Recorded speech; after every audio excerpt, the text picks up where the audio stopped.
1%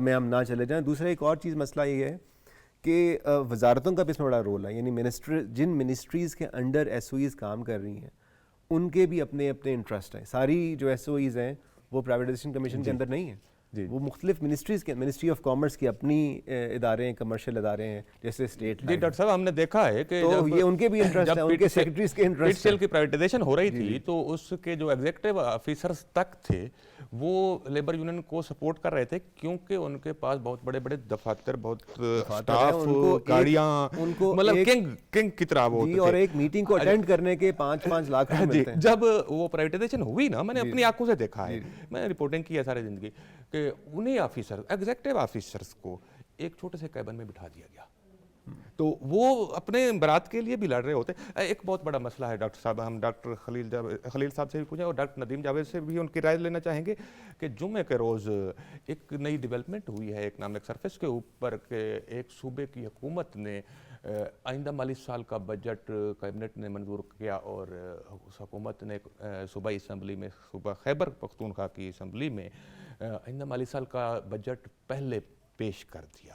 تو یہ جو اس کے اوپر متضاد رائے آ رہی ہیں, ایز اے اکانومسٹ آپ کیا سمجھتے ہیں کہ یہ جو پریکٹس ہے یہ درست پازیٹیو اس کو ہم دیکھیں گے؟ اس میں تو کانسٹیٹیوشن نے بھی وضاحت دی ہوئی ہے, ہمارا کونسل آف کامن انٹرسٹ ہے, پھر ہمارا نیشنل فائنانس ایوارڈ ہے.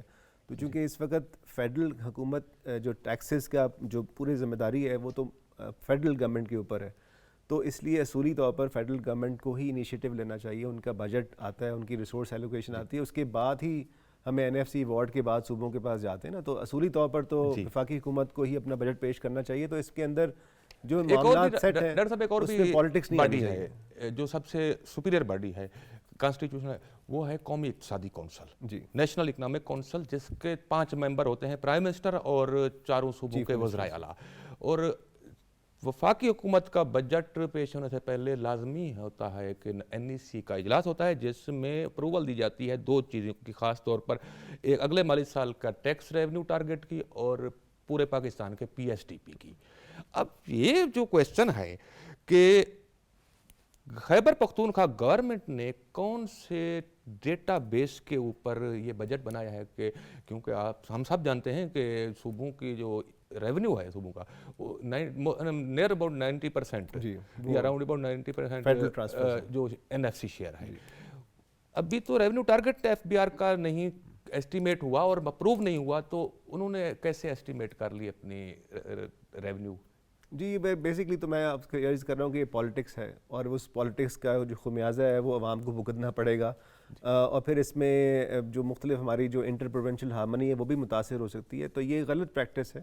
ہمیں آئی تھنک اپنی کانسٹیٹیوشنل جو روایت ہے اس کو کنٹینیو رکھنا چاہیے. جہاں پر پروونشل شیئرز کی بات ہے, اگر انرجی سیکٹر کے اندر ان کے شیئرز ہیں یا اس طرح کے معاملات ہیں, اس کو آپ ایک فورمز موجود ہیں ان کو ایڈریس کریں, بجائے کہ آپ ایک سیٹ ٹریڈیشن کو چیلنج کریں. بل اکانومی میں بھی نیشنل ہارمنی ہونی چاہیے. ناظرین, یہ جو پریکٹس شروع ہوئی ہے کہ یہ ایک مناسب نہیں ہے. ہمارے ساتھ آپ نے ہمارے پارٹیسپینٹ کی باتیں سنی, ہمارے ساتھ ڈاکٹر علی سلمان صاحب تھے.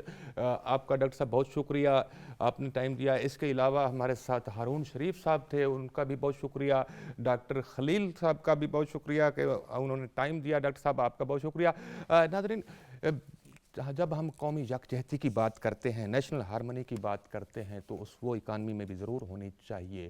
اس طریقے سے جو اکنامک سسٹم ہے یہ گڑبڑا جائے, ایسے خدا نخواستہ گڑبڑا جائے, ایسے کسی بھی اقدام سے گریز کرنا چاہیے, کیونکہ صوبے بھی پاکستان کے ہیں, وفاق پاکستان ہے, ہم سب پاکستانی ہیں, اور یہ ہمارا ملک ہے, اس کی معیشت بھی ہماری معیشت ہے. اس میں ایک ترتیب کے ساتھ چلا جائے تو اچھا ہوگا, ترتیب بگڑ جائے تو پھر اکانومی میں نقصان بھی خدا نخواستہ ہو سکتا ہے. ناظرین, اگلے اتوار کو پھر ملیں گے. اللہ حافظ.